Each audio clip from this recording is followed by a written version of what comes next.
Donc je suis AESH dans l'éducation nationale, qui veut dire accompagnant d'élèves en situation de handicap. Alors nous, notre rôle, c'est d'accompagner les élèves qui ont été notifiés par la maison départementale des personnes handicapées, donc la MDPH. Et voilà, on est reconnu par cette instance, comme quoi l'élève doit avoir un accompagnement. Donc après, il y a une mutualisation d'accompagnement aussi, hein. Donc on peut avoir 6 élèves, mais en tout cas notre rôle, c'est vraiment de l'accompagner toute la journée pour les activités qu'il ne peut pas faire seul. Donc ça va à écrire pour lui, à relire les consignes.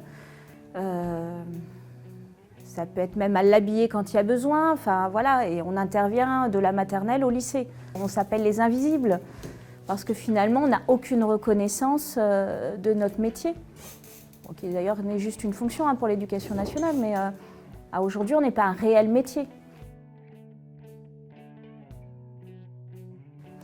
Ça passe par quoi? Par la création d'un statut et vraiment une reconnaissance qu'on n'est pas que des contractuels de l'éducation nationale, qu'on mérite aussi d'être reconnus en tant que professionnels sur notre métier d'AESH. Pour les AESH, c'est une contrainte financière quelque part au niveau de ce que je disais, du kilométrage, des déplacements qui ne sont pas défrayés.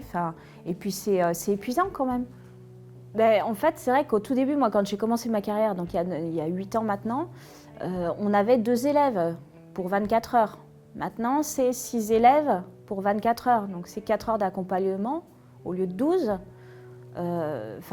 Voilà, selon le nombre d'élèves, mais on a inversé les choses. C'est vraiment ça, cette politique de mutualisation. C'est finalement, on va partir du 24 heures et on va diviser par le nombre d'élèves qu'on a. Donc on peut avoir 4 heures, voire 2 heures par élève. Donc effectivement, ce n'est pas un accompagnement de qualité et qui fait que la réalité, elle est telle que les collègues démissionnent maintenant. En tout cas, pour nous, FO, et qui représentons aujourd'hui les AESH, c'est d'avoir le maximum de voix pour être représentatif dans les instances.